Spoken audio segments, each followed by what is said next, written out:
And if I could go back, I would like ask for help much earlier. That's something that I didn't do. And, you know, having a coach, having a mentor, having somebody like to bounce ideas with. But I also know that I have like some people I couldn't work with. So, I mean, if they would write something, they would not be so happy words. Unconsciously, I was holding on to something because I thought that I would let down my upbringing if I would make that choice. I mean, the data is there, but the data doesn't know your context, doesn't know your customer, doesn't know your org, and all that come from your intuition. And one thing I did was like mapping the storyline of my life, which sounds crazy, like the user journey of my life. Yeah. No, I will not. That's against my religion. I will not. Pizza is pizza, not Hawaii pizza. Please stop it.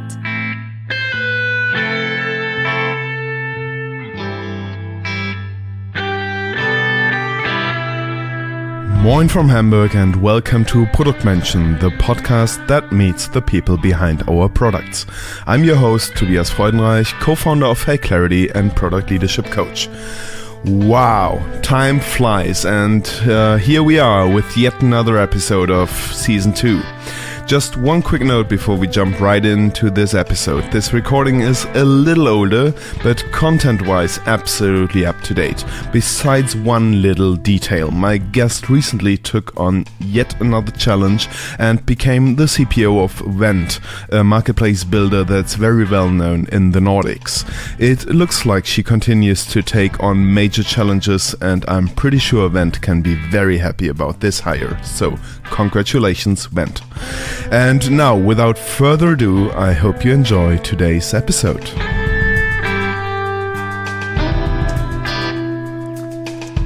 Hi, I'm Sean Russell. I'm Arne Kittler. And I'm Tobias Freudenreich. Together, we are Hey Clarity. We help company leaders build strong product organizations.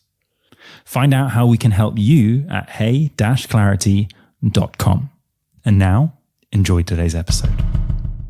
Today's guest took one of the least linear paths you can imagine, from studying philosophy to the catwalks and campaigns of Milano's fashion scene to the boardrooms of Sweden's tech elite.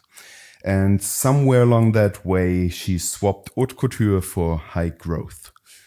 Francesca Cortesi is not your typical product leader, unless your idea of typical includes moving countries, switching industries, learning a new language, and leading a company through an IPO, all while building product teams that actually enjoy working together. She believes in curiosity, uncertainty, collaboration over heroism, and results over output, which already makes her one of my favorite kinds of people. She's the former chief product officer at Hemnet, one of Sweden's most beloved apps, and now the founder of Produktmenschen, if I pronounced that correctly, where she helps scale-ups turn growing pains into growth gains. Furthermore, she hosts the Product Academy Tough Love podcast together with Tanja Lau. And ever since I had the honor of introducing her on stage at Product at Heart in 2023, I admire her as one of the most thoughtful product minds in Europe. So no surprise that she won the Mind the Product Rising Star Award. Sono davvero felice che tu sia qui. Benvenuta Francesca Cortesi. Grazie Tobias, che introduzione. Love the Italian touch on it, with a bit of Spanish. Yeah, I always pronounce Italian, Spanish. I can give it another. I tried it good. before the episode. Leave it like that. Leave it like that. Sono davvero felice che tu sia qui. Sia qui. It's like this. Sono davvero felice che tu sia qui. Wonderful. I can also say una birra, por favor. Una birra, per favore. Birra. Salute. Cin cin. Un'altra birra, per favore. Si prega di pagare. We should end the podcast here. Like, let's do Italian lesson. Are you heading there for summer? I can give you some tips. I heard from some of the listeners from the first episode that they were like not German native speakers and they used the podcast to learn German. That's awesome. Working in product and then listening to a German podcast and so. Better than Duolingo. I right? hope so. You I can make an app out of that. I need to think about gamification. Or maybe not. We're all sick of that duo getting sad and doing stuff.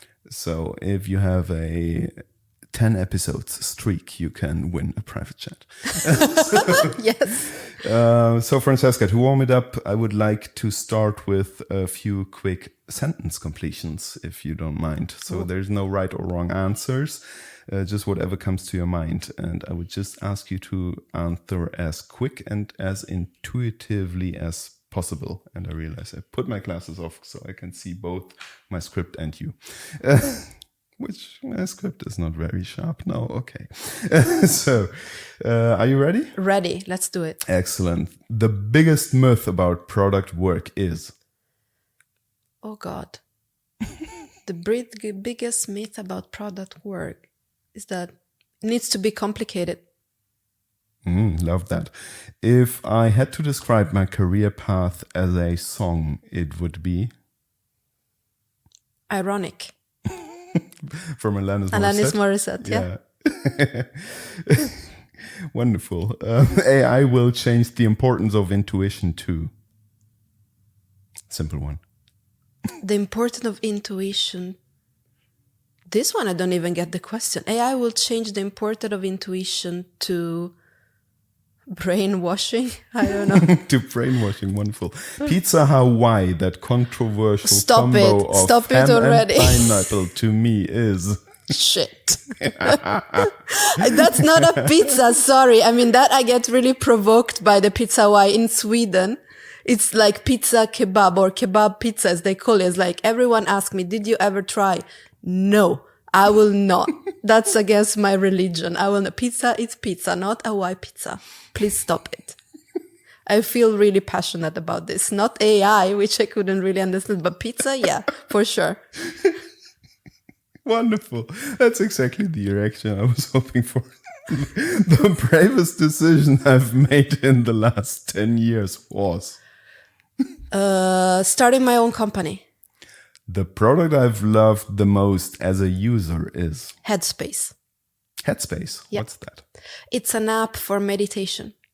And you use it on a daily basis? Every day. That's the only app apart from email or like the weather app that I use every day. Excellent. In 10 years, AI will? Hopefully do my laundry.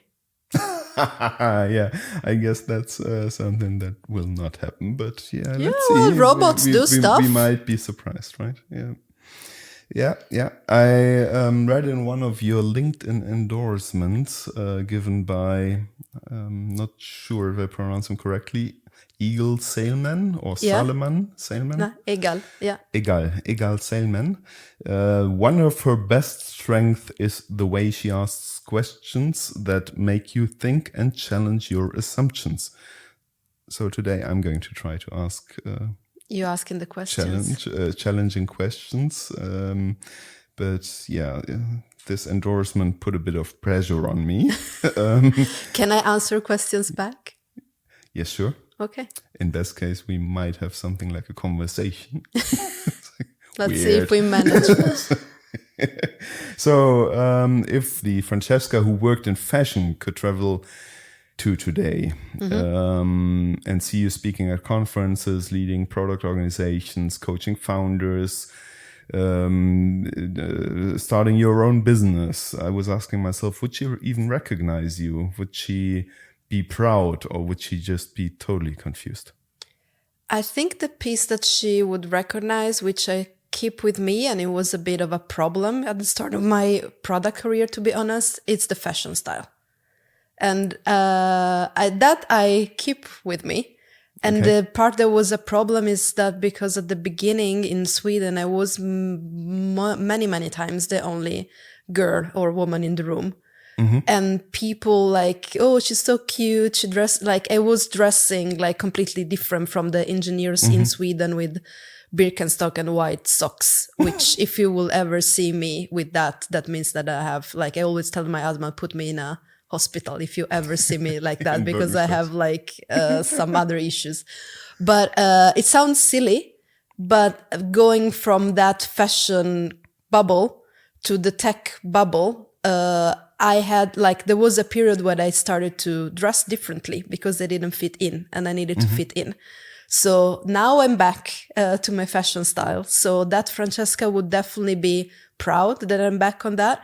But probably 20 years ago, she wouldn't even think that I would be interested in this kind of topics.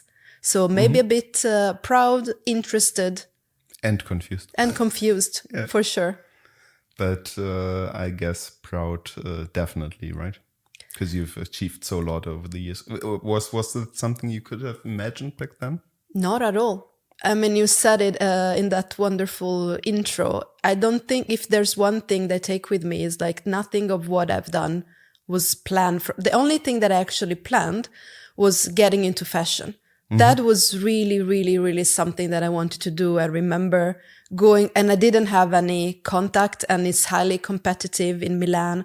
And I remember going around door by door, bringing CVs to get an internship until I did. I mean, that was really, really wanted. Other than that, I made other type of move. I decided to move to Sweden. I decided to start taking opportunities in front of me, which opened door, which I crossed. I had people that, one thing led to the other, but nothing was as planned later on. It looks like a clear path in hindsight, but not when you're in it, right? Definitely not. Yeah. And actually I did a lot of soul searching last year. And one thing I did was mapping the storyline of my life, which sounds crazy, the user journey of my life. Yeah.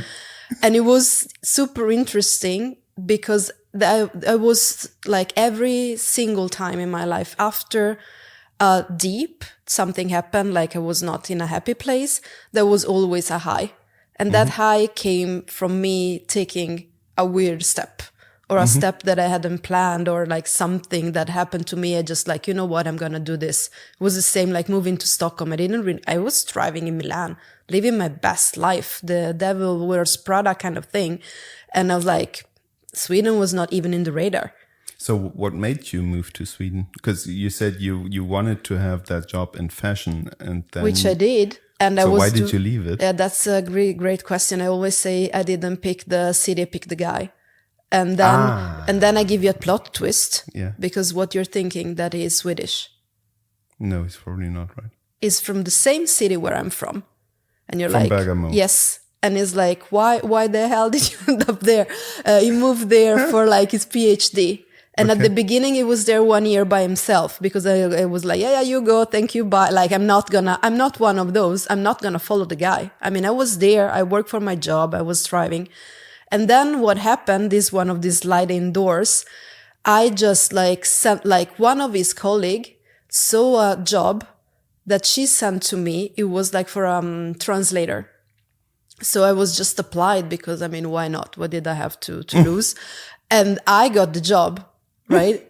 So I was okay, that's the famous train that exactly was damn famous train passing, not passing. I jumped on the train. I did that job really few months, thinking that I will go back in fashion because I did it in Milan. I could do it in Stockholm, right? I couldn't. But that actually was the decision and the frustration and the shut door that then opened to me the door to product management.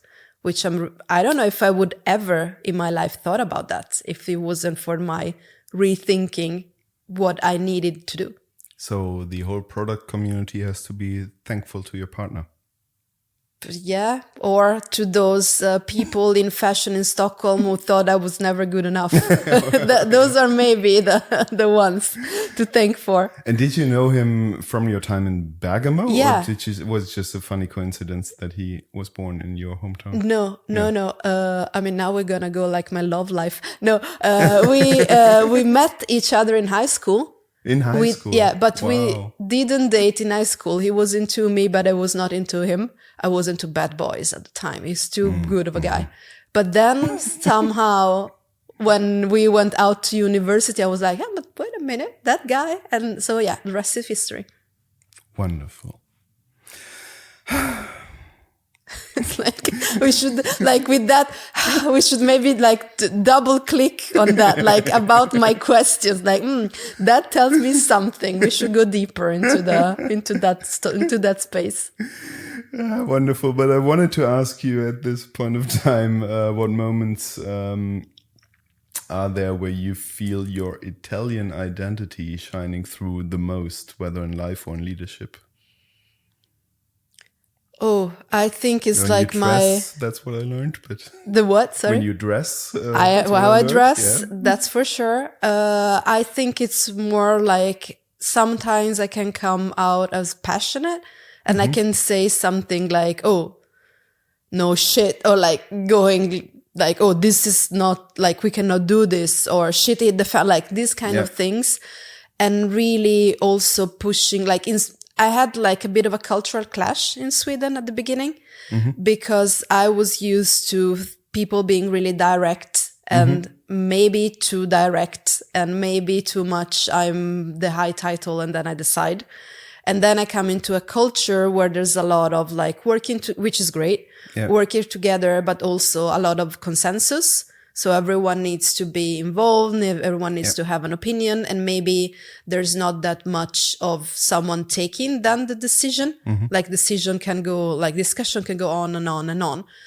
And there is, I don't know if that's one of the reasons why then I progressed my career, because I was always the one like, I appreciate opinion, I take in opinion, but then if there's contrasting opinion, we still have to move on. So, I mean, I'm normally the one saying, okay, we decide this, I listen to this, we look at this, we decide this, disagree and commit, we're gonna go along, right?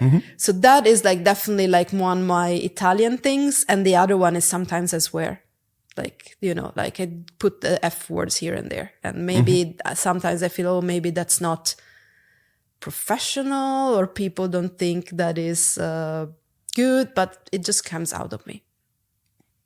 It's the way. Sometimes people eat pizza Hawaii and then you have to swear. That's one of the cases for What should you sure. do about it? Yeah, that's for sure. You hear my Italian swearing if you eat that in front of me. I will never, ever. But I loved it as a kid. So we spoke a bit about your career already, but I just wanted to speak a little bit about the time you grew up in Bergamo. Beautiful city, sadly, the world came to know during the early days of the pandemic for heartbreaking reasons. But when you think back to your own childhood there, which was a few years before the pandemic. Of course. What comes to mind first? What did Bergamo mean to you growing up? Oh, I think it's always been like, to me, Bergamo is always associated with my family. I mean, still now, like Bergamo is family. And I mean, I always now appreciate it even more. Maybe I didn't then. That is like this culture everywhere in Italy. So I love like art. I love museum. I love like history. And that is like, I believe comes from where I grew up. Like there's like this old city, there's like the ancient walls from like the Venetian times. If you've never been there, go there and visit. There's Ryanair flights flying directly there. It's really... This podcast is not sponsored. No, definitely not. It's not sponsored by Bergamo Council or whatever either. But I think it's a really cute city, and it's also makes access to like Milan, or like I could go to Milan whenever I wanted, even when I didn't have a car. I could take a bus and then 1 hour I was there. And there's all the buzz and all the multicultural, and like I've always been curious of different perspective, which I had access to in my childhood. Obviously, I didn't live in New York, but I was like still able to get like different input. And that is always something that I take with me. And I guess that's something that makes you a strong product leader. I mean, curiosity is always something that I lead with. Like I always try to ask that extra question and try to understand the extra why. So you've been that annoying kid that always asks why and why and why. I should ask my mom. I actually don't remember, but maybe I will. What I know, as she always told me, is that I always was opinionated. And that's something that I've been hearing, like even later on, like when I got my first big CPO role, actually the CEO told me, you have so many opinions. You think about things, how they should be done. Go and do them. Right? Like that's what she told, like that was actually literally the same thing that my mom has told me for my entire life. So something there. So where do these strong opinions come from? Oh God, I don't know. I just have them. They pop up. And is it that you'd say, so how did you learn to balance them with data basically? Or do you need data to develop the opinions? I think I grew up in that, I grew in the way I handle my strong opinions, because I remember like sometimes that's a really great, I don't know where the opinion come from, but I really feel passionate about something. And then when I was younger, I was just passionate and I would try to argue. I mean, I remember like with like school or with my friends, like really, really long discussion about arguing about something because I wanted to prove my point, because that was my strong opinion. With, I don't know, maybe when I grow up, getting older, whatever, like I started to start with my opinion, but then taking in other perspective to mold that opinion and go forward. I still have some strongly held opinion, some of which, like, you know, I apply in my life and in my work, but I became better at, like, you know, hold the vision, trust the process, like hold the opinion, but I mean, it can swing a little bit depending on what other come and like add to it. Would you say that there's a lot of intuition involved? Yeah, or maybe intuition, maybe I would call values. I think my strongest opinions come from my deep values. Like I get really, like I have curiosity, I have like together, like working together, collaboration as my strong value. And I have a lot of really strong opinion based on that. Like, you know, like if someone just tells, oh, do this because I say so, I go ballistic kind of like in my head. And then I try to get like why and why and why. And when like there's only like, oh, because I say so, then I like my strong opinions, like then we cannot work together. Right. Yeah. But that I believe that comes like a bit maybe from experience, but the root of them is probably the values. And where did you get your values from? Oh, that's like the 42 years I've been on this planet Earth, I guess. Yeah. No, but I mean, it's definitely some come from, I was been working a lot with this with my coach last year, but Excellent. Because I mean, it's like values. Where do they come? Why do you believe? Now it's going to get philosophical, but why do you believe in what you believe? And why do you think this is right and this is wrong? And I mean, obviously some is like your family and like what you saw around you, the people you admire, the things that you like been living in your life, the book you read, the things that influence you, like everything around. But obviously, I also realized that there were some values that I carried with me because of my family, because of my Italian culture. Like one of these is like, I have this really strong sense of like when I commit to something like integrity, but maybe sometimes it goes over the edge. Can you give an example for that? Yeah, I can. For example, last year, you said there was a CPO of this really big company in Sweden, and I've been there for like 6 years, and has been like really. I don't regret a thing of that experience. I'm really grateful that I had to do it. I learned a lot. I still like think back of all the things that I've done there, but on paper, I was there. Like I realized at some point that I was not happy there anymore. And then I had like this, okay, but I cannot give up this work, this title, this, you know, like, it's like I have this title, I have this value that is connected with a specific role in a specific company with a certain, like, you know, aura around it. If I do this, if I do, and I mean, I've always thought of myself I don't care about, I never cared about titles. Yeah. I don't think about the state. Yeah. The only thing I have status you are had them. my Prada bags that I want to say because I love them. So yeah, that's my fashion. But apart from that, it's like, I realized that one of the reasons that it was not that much this, I thought about the status, but one of the reasons back to the value and the culture was that I thought I would let down my mom. Because you achieve all of this, you're there, like that's what we told you is like, you know, to go there to get it. And when you get it, you give it up. And actually one breaking moment for me to have the decision of actually giving it up is when I was talking with my mom and she told me, it's okay. You know, the important thing is that you're happy. Yeah. And if you're happy, like she said, like she also did her own thing that she took a job that was against her dad back in the days, which was a big thing. Which is like, you need to be happy. Who cares? I mean, I don't value you because of that title. Yeah. And that together with my husband saying, oh, no worries, like whatever, I got your back, and someone else, you know, all the support system. Yeah. But that's one example that unconsciously I was holding on to something because I thought that I would let down my upbringing if I would make that choice. Yeah. Yeah. Yeah. I would have, in the first place, guessed that your mom never understood what chief product officer is. Yeah, she still doesn't know what But I it do for a sounds big. living, but she knows that I was some kind of manager, right? That I had like this position, like the old position thinks she got it. So But she understood the org chart. yeah.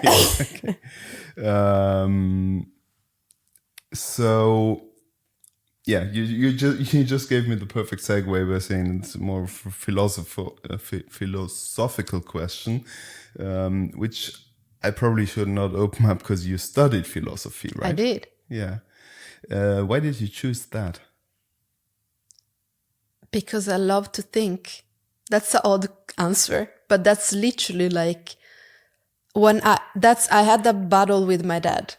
He really, really wanted me to be a lawyer. I was really good at school. Is he a lawyer? No, not at all. He wanted to.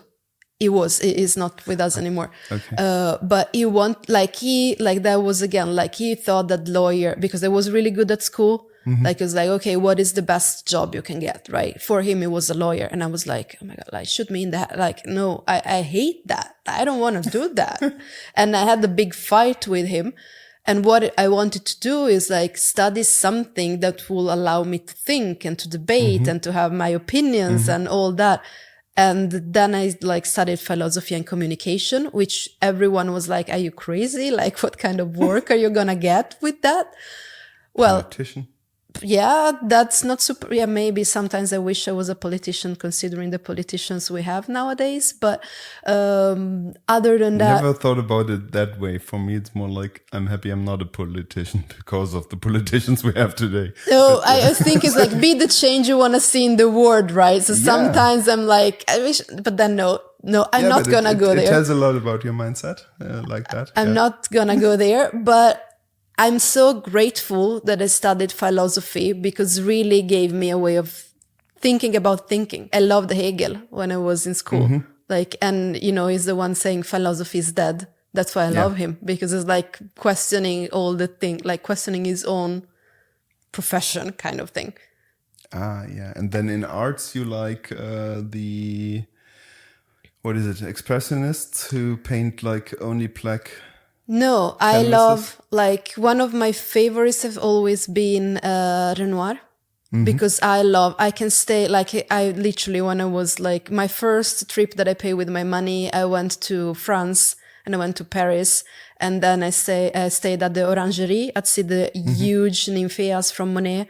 And then I went to the Musée d'Orsay to see the Renoir. And I stared, I think, 1 hour at the greens of this paint, and it's like those greens is just like they blow my mind. I know someone is thinking like, why do you stare 1 hour at one painting?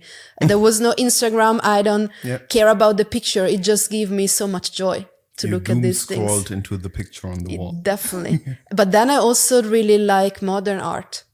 I like the Marina Abramovic performance. I like the Fontana. I like all the things that people think, oh, I could have done that. Yeah, but you didn't. Yeah. That's the whole art of it, right? You didn't think about cutting and we all could have developed Facebook. Sure. We just didn't. Yeah, exactly. Yeah. You could have done it, but you didn't. Yeah. Yeah. Absolutely. Do you do arts yourself? I'm going back, like I'm terrible at, I do things, like I like to craft things. I've always had, like I used to do jewelries and earrings and necklaces for my friend. I did sometimes paint. I do sketching now. I try to go back just because I think it's, I don't know, I like to develop that part of my brain, but I'm not good at it. Writing maybe, but I don't think that's art. Not sure. One could think about it as it. I think there are many writers who would see themselves as artists, I guess. Yeah, absolutely. I was wondering, like everything I heard now about your upbringing and your studies and so forth, I didn't hear so much tech interest so far. When did that come into your life? Because you're now you've been CPO of a highly technical product, right? And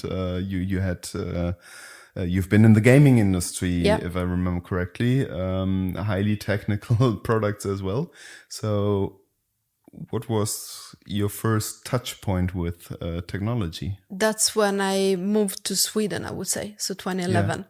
And I've never, like, to be completely honest, I've never been like interested, like, I cannot say tech is my passion. I mean, it's like one of my interests. And when I think about product management, it's like tech is one piece of it. So I think it's more from an holistic perspective, but definitely, I mean, to be super precise and accurate, before, like, it was maybe 2009, where I was still in Italy, working in fashion, and there was the first brand that wanted to have a website. Because especially in the fashion world, even to this day, I mean, it's really a lot of like the physical products and like the experience, especially for the big brands. I mean, they put a lot into that. So I started with digital there, getting in touch, like, okay, we need to build a website. How do we do it? And that part. But it was actually when I moved to Sweden that the first job I got, like that translator job, that then became a digital project manager job, then that became like a product manager and product lead, etc., was for a gaming company. Then I worked with e-commerce, like with my own things, and then I ended up at Hemnet. And it's there that I actually started to see how you could work in the tech world. Also, I was not, now I don't want to say something that is inaccurate, but I don't think there were that many of that type of companies in Italy back in those days. I remember, like, I came into because games, I mean, everything was digital, right? There were already those cross-functional team, they're like cross-functional even to the point of customer service, like really cross-functional, not only engineering. And I had never seen that before. So there is where, like, I started to get a glimpse of what that could look like. And what would you say are you most passionate about in the context of building digital products? Because you said it's not tech, definitely. What is it? To me, it's like, this is going to sound like really cheesy, but I'm going to say it anyway. I come to the point that I believe my contribution is making the people building the product and the people using the product happy. Yeah.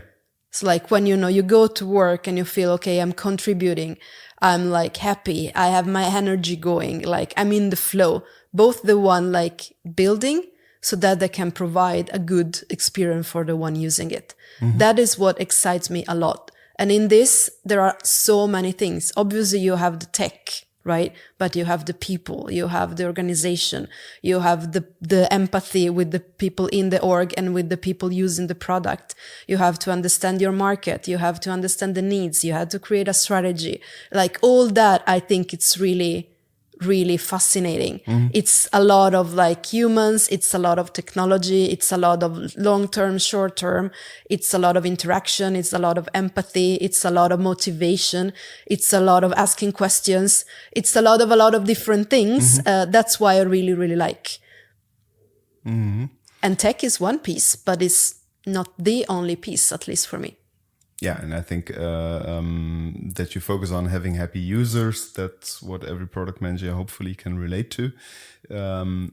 Just to play the devil's advocate, when I hear happy employees is your focus, is it that should I imagine you as a feel-good manager? Oh no, Lord, definitely. I think what I strive for is that people can come to me with everything. Like, I'm really happy if they come to me sometimes, like into the one-on-one, they're like, oh, I'm sorry, I'm just like complaining. I was like, thank you, because you are highlighting the problems, right? Yeah. Yeah. Sometimes I can help them solve those problems. Sometimes I can push them out, solve the problem themselves. I am more the one surfacing the conflict to then come to a happier place. Also good to know, not everyone is happy all the time. You cannot make everyone happy all the time. I learned that the hard way. I strive to have everyone understanding the strategy, everyone happy, everyone motivated, until I was like, cannot do that. Yeah. So I try to focus, I strive for people to come to work motivated. And you have good days and you have bad days. And some days you're gonna hate me and some days you're gonna love me. But at the end of the day, I hope that people that work with me are happy in overall to work with me. But it's not always feel good. Reading what people write about you, I guess that's guaranteed that you've achieved that. Yeah. Or maybe not, like the reviews or like things like only the good ones will write. But I mean, I do have good. I also pay for the reviews. I pay for the reviews. No, I don't.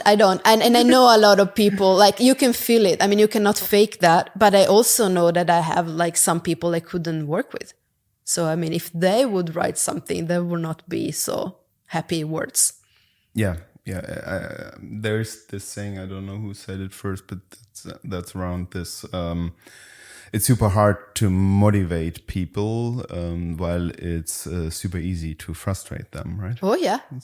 For sure. So tell me about the Hawaii pizza and I get frustrated directly. So yeah, then you lose all your motivation. Exactly. No, but I think there's truth in it in terms of extrinsic motivation will never be as powerful as intrinsic motivation. For sure. And if you have someone who's not intrinsically motivated, you will not motivate them as a manager.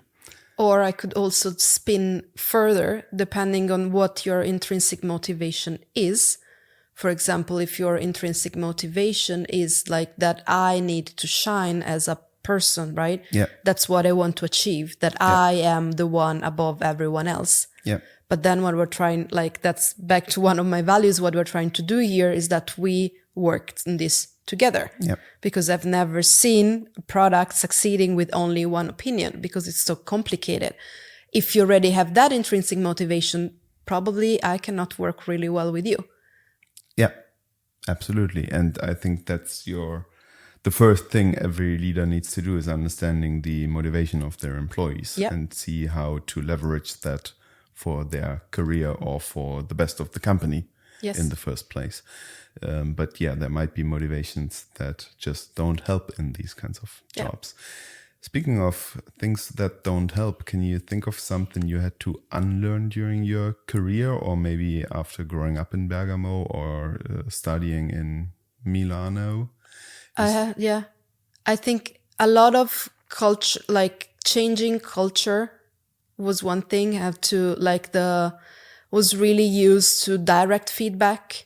Well, in Italy, almost only negative feedback. So you will you will hear if you did something wrong. You will really hear loud and clear, but not that much if you do something right.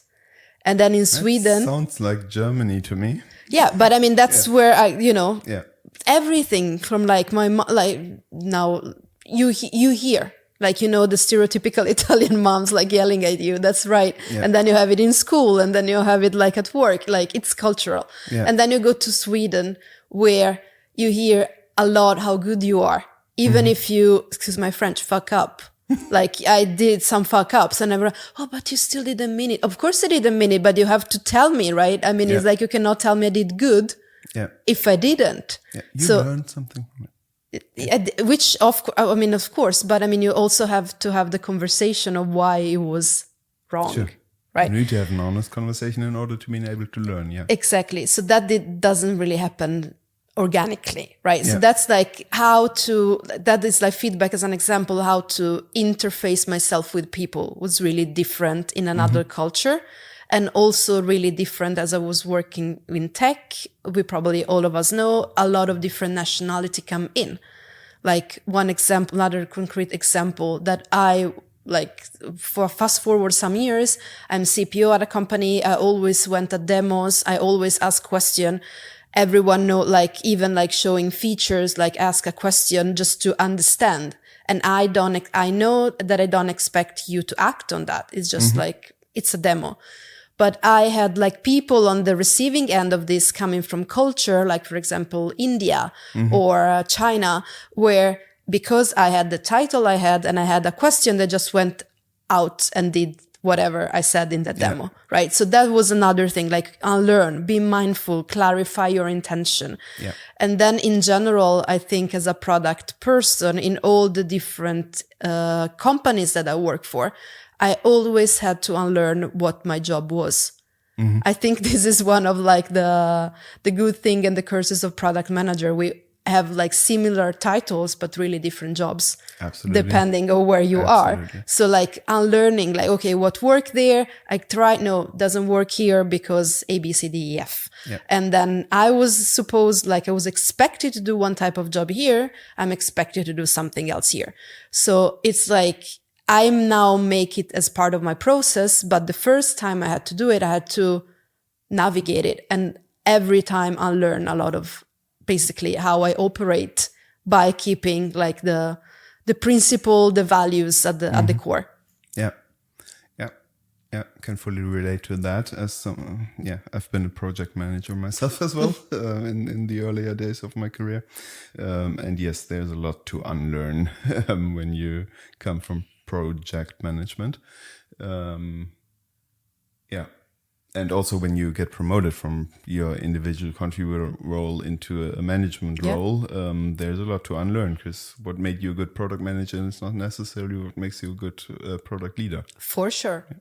And it's like, that is also something, at least in my case, I became all of a sudden the most senior product person in the company. And obviously, I mean, there were senior leaders, but no senior product leaders. And I had to like learn the hard way, like something like, you know, what made me good. Like I couldn't go in and fix the product things myself, right? Like it's like your job becomes people's job to 70%. And then obviously in the people job, if you know the craft, you should know the craft to guide them. But it's a hell of a difference if you're doing or like guiding others doing it. Yeah. And if I could go back, I would like ask for help much earlier.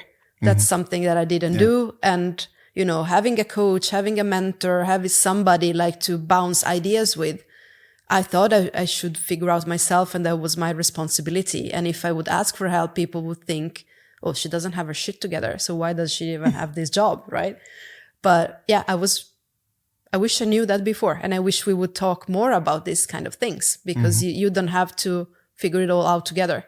Like, you don't have it, figure it all out by yourself. Yeah. You can do it together. Absolutely.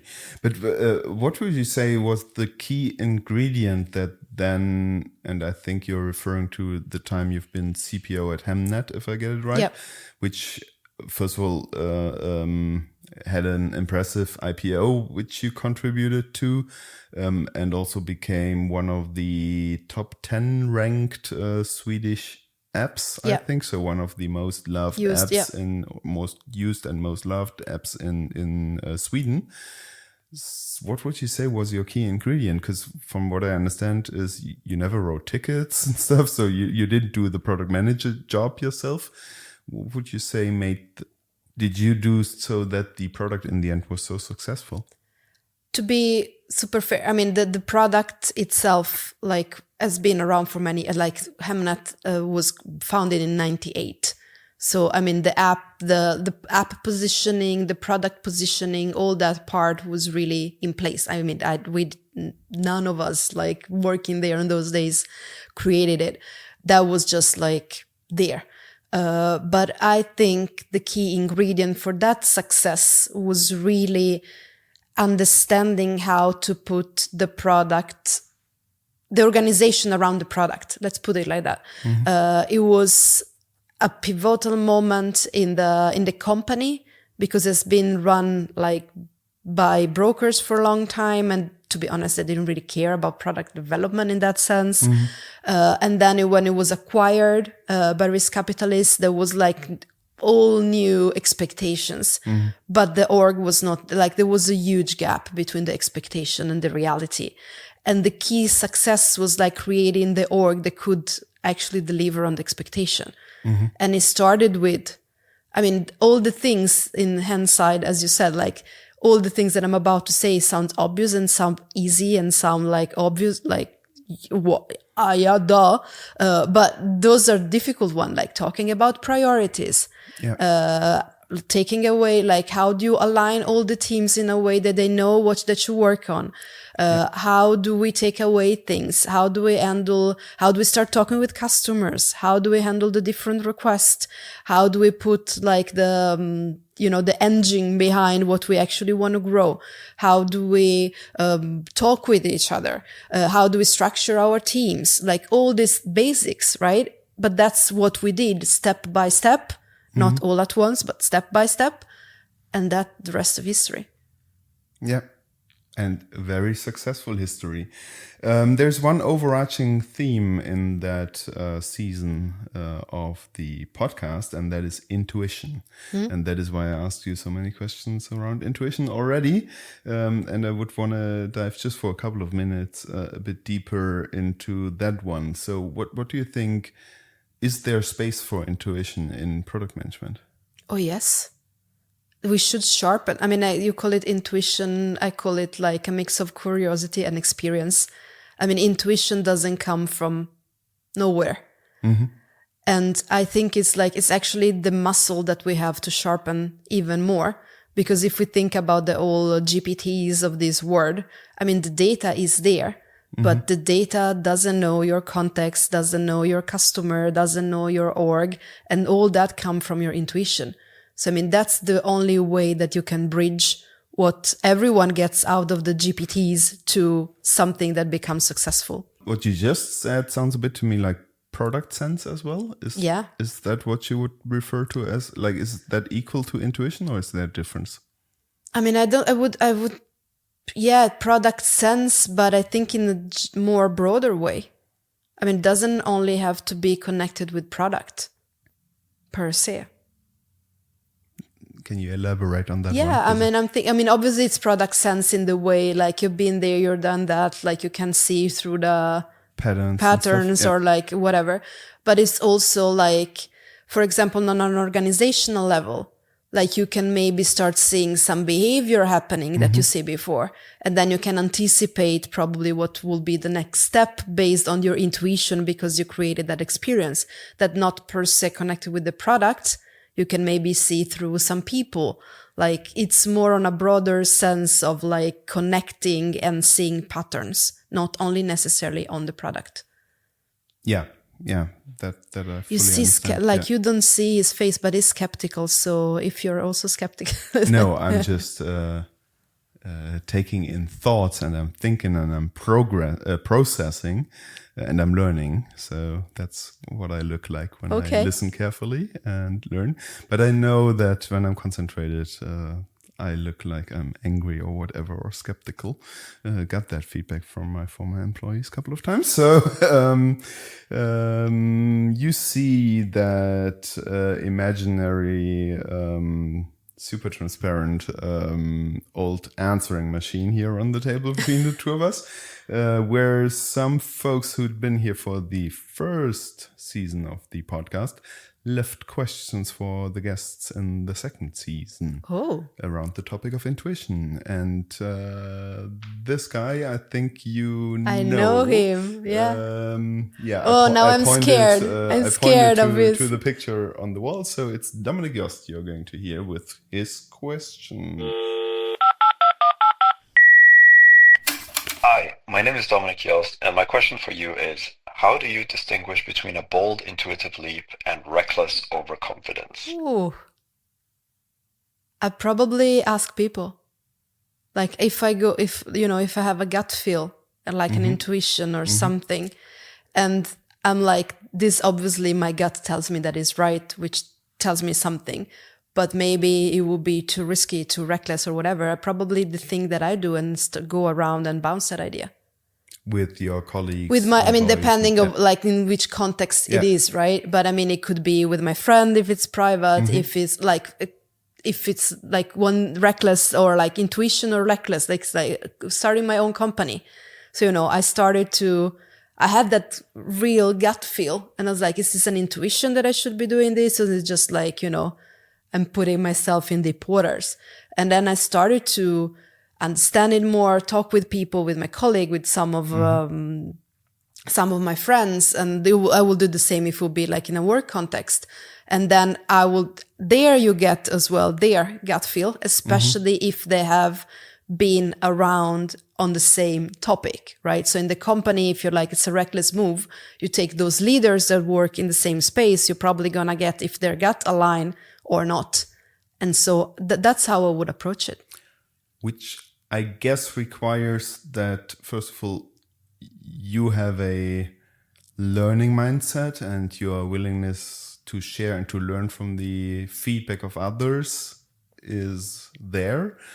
And also you have created a space and a work environment where people would speak up if they disagree and their only argument is their gut feeling because they don't have data to argue and stuff.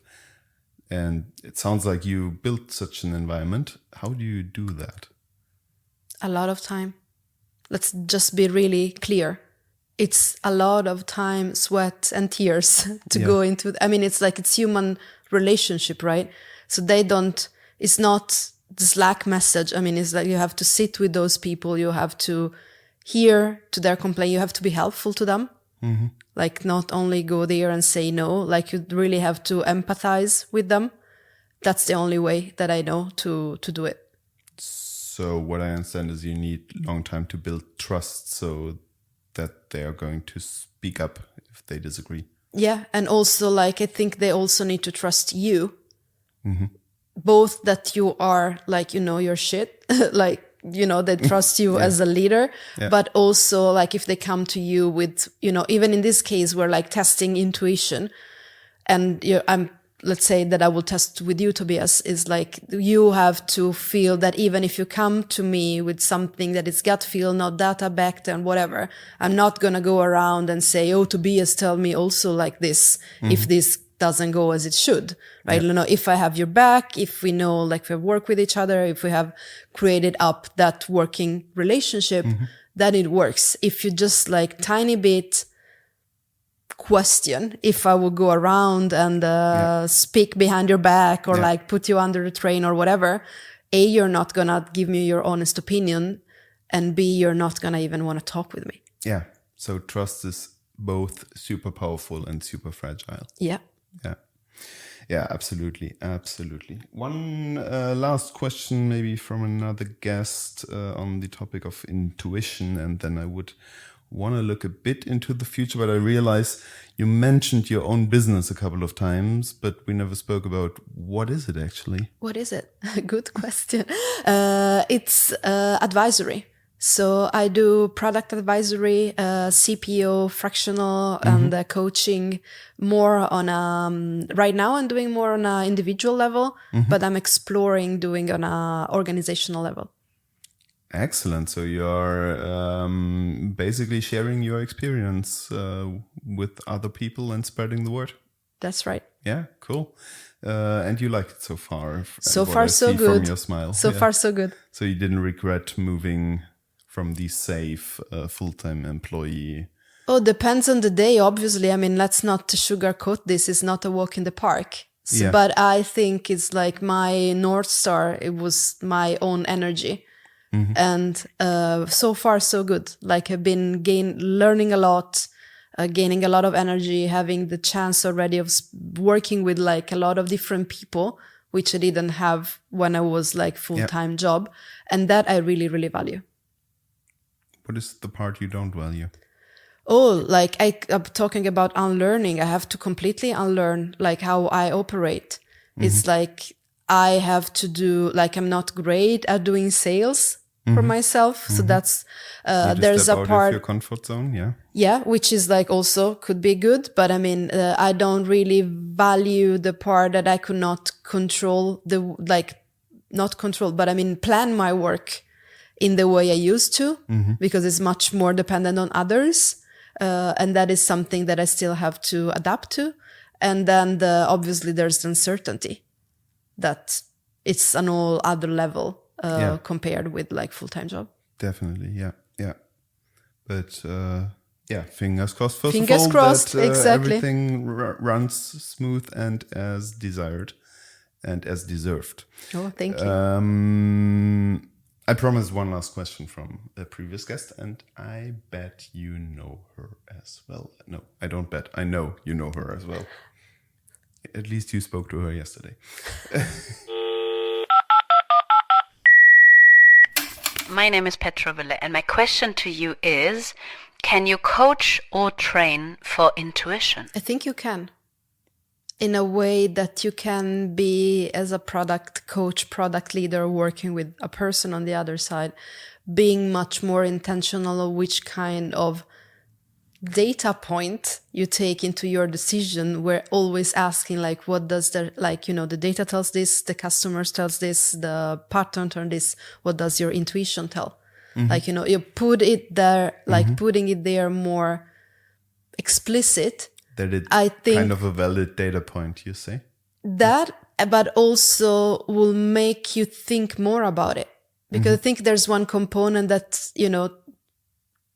some people like guts is not a piece of the puzzle in how we make decision in product management, or even trying to work against people taking gut decision by building some cases.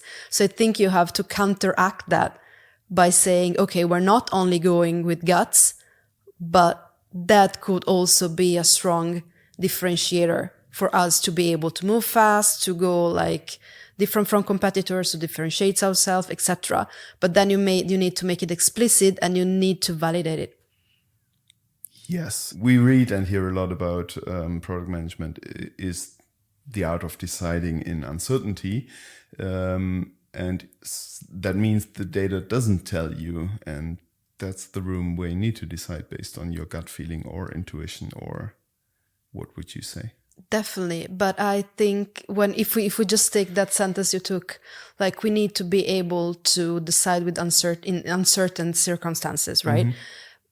I bet, I don't know, you'll tell her as when you listen to this, but I bet many people had to go directly, okay, I don't have enough data, but that's enough. But I don't think about filling the gap. Does anyone, doesn't always have to be me. Like also teaching intuition is about you, but also you asking for intuition from someone else.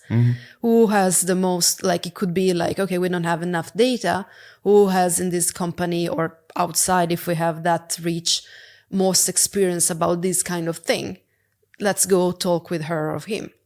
Yeah. What's their intuition? What do they say? What did they learn? Like there is already like a way of filling the uncertainty with intuition.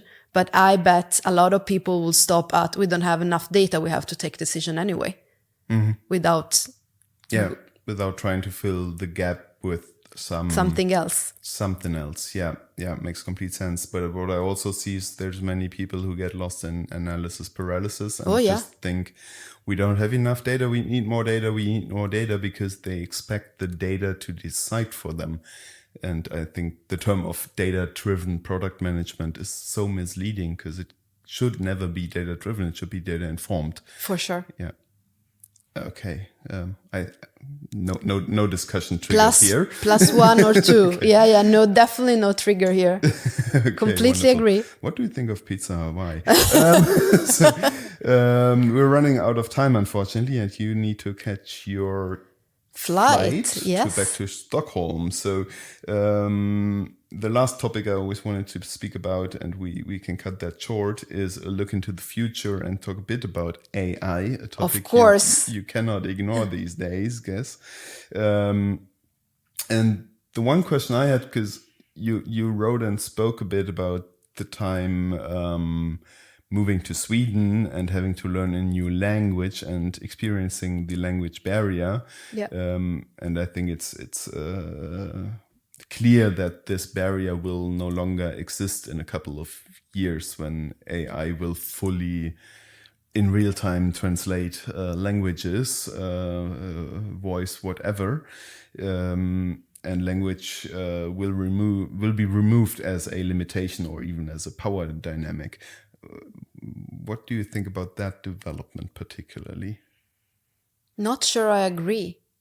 That will become like we probably might have some apps or whatever, but I mean, language goes like, I think learning, if you think that the AI, probably will allow you to exchange sentences. Mm-hmm. Right? Like I would love to. I love to go to Japan, and like there, I personally think that one of the good thing and the curious thing of being there is like not understanding a thing. Mm-hmm. So that's what I like about it. But I mean, I would love to be able to have a conversation with like an old lady in a small village, right? And then maybe if we have, which already exists, to be honest, I mean, the Google Translate app, but I mean, no one uses it in that way. Maybe technology will become easier and we will get there. But the thing that I think you miss if you only rely on technology to communicate is that there's so many nuances that comes out of the language. And also, like, from my part, like understanding and like learning the language, you get to learn more about the culture. Yeah. And that is completely wiped away. Right? So probably it will help us. It will facilitate us. We will use it much more, like to exchange, like in a dialogue like this. Maybe this podcast can be translated as like, I don't know, all the language of the world, like at the click. That would be amazing because then we can have more opinions out there. But I think that if the language you use is to be able to be in a part of the culture, if you live there, if you have to work with the company there, then I think there is a lot of value still to be able to like get to understand through the language the people that you work with.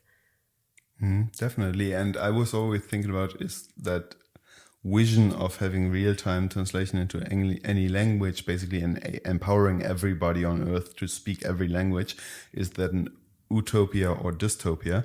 Yeah. And you just gave me an idea that it actually might be a dystopia, because speaking the language technically might even lead to more misunderstandings between people when they don't understand what the sentence really means in the culture. So yeah, and there's also a lot of everyone who speaks another language at their own. I personally think that the tone and some like the nuances of the words, I still feel that even though I fluently speak Swedish and English, I miss them. Like there is the person on the other side that corrects me because we have a good enough relationship to say, okay, when you say that, it sounds like, sometimes I say, oh, only old lady talks like that. Or like, this is a bit like too formal or not formal enough. And you will not get, it's hard to get those, really hard. Or maybe technology will get there. But I think it's going to be really, really hard. Yeah. It's really, really hard, and I always fear that I don't know. I say some things even in that podcast because it's not my native language, which might insult people or is inappropriate. Exactly. It's not our native language, but we can communicate. Although you're Italian and I'm German, so. For sure. No, but I just like one further thought, like like spinning from the language perspective.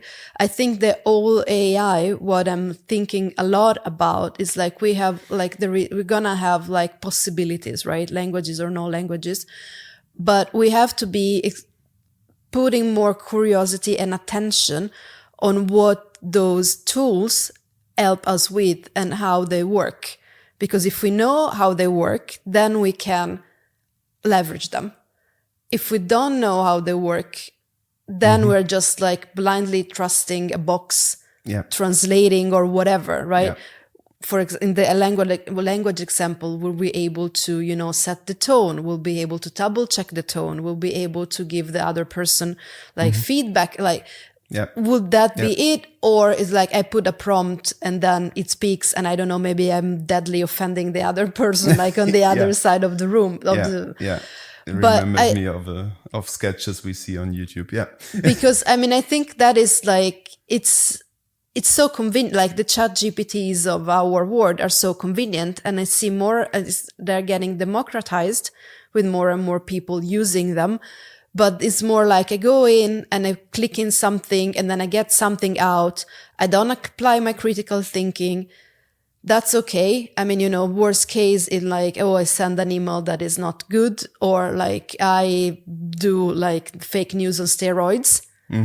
But it can also be when companies are forcing people to use AI without understanding what the AI does, then it becomes difficult. Like people working, like I love strategy, right? Like, oh, you can do your strategy with your AI. For the first, it's like, okay, strategy. It will give you a strategy. It will give you a strategy, but what kind of, like even park 1 second, the whole thing that you have to have people on board to actually do a strategy, like park that, right?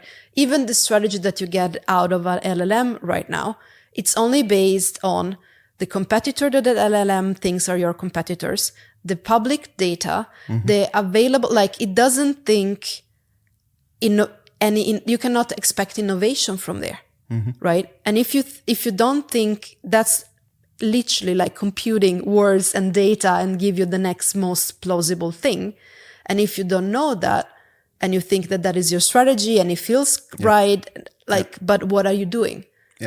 Right? All that, I think it's like, it's going to become so important. But when I fail and the company runs bankrupt, I can at least blame the Sure, AI it was chats, the GPT's problem, right? Yeah, not my fault, I trust it. We can put those in the contracts. Yeah, it's like blame it on OpenAI or whomever. Exactly. What I can highly recommend is speaking with ChatGPT about ChatGPT. Oh. Letting ChatGPT explain how it works underneath the hood, and Meta. That's and you can have a nice philosophical discussion as a result of that as well. One last sentence completion to wrap it up. Super quick. If I had AI back in the days when I started in product, I would have created a GPT of all Marty Kagan's books. So you're a big fan. That back in the days, like that was the way that I started to understand I could wrap my head around things. So if I would have had like a kind of like, you know, this GPT when you can chat with Marty based on the content of this book, it probably would have saved me time. I would still read it. I don't think there's a shortcut of that's how I retain information. But it was more like this because I probably could not have had access to him in the flesh than having like someone that has that type of advice, because I didn't have anyone around me with that kind of experience. So Marty's books inspired, empowered, and transformed you? To be honest, the transform one, now it's gonna be, I don't know, that's the one that interesting, obviously, but that's the one less relevant for me. The most impactful for me was definitely inspired, but that's because was first product book I ever read. There was nobody around talking about these things. There was nobody around operating in that way back in my days. And that kind of like was an eye opener for sure. Yeah, that's Unfortunately, I could speak for another 2 hours. It's been super interesting, Francesca. Thank you so much for being on the show. And I end with another attempt to speak Italian. Nice. Grazie mille. Grazie a te, Tobias. Ciao, Francesca. Ciao. Thank you so much. Oh, that was nice.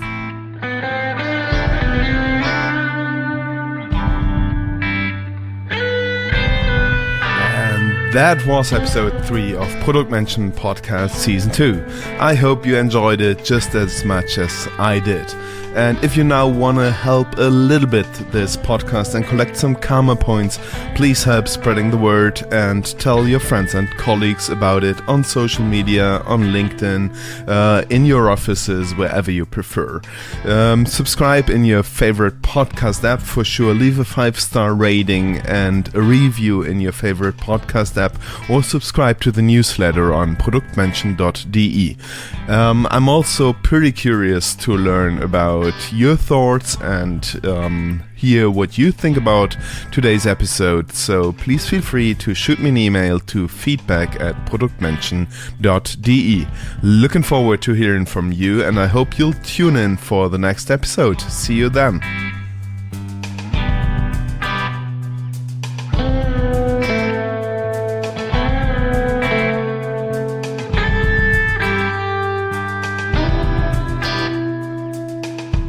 This episode of the Produktmenschen podcast was proudly presented by Hey Clarity.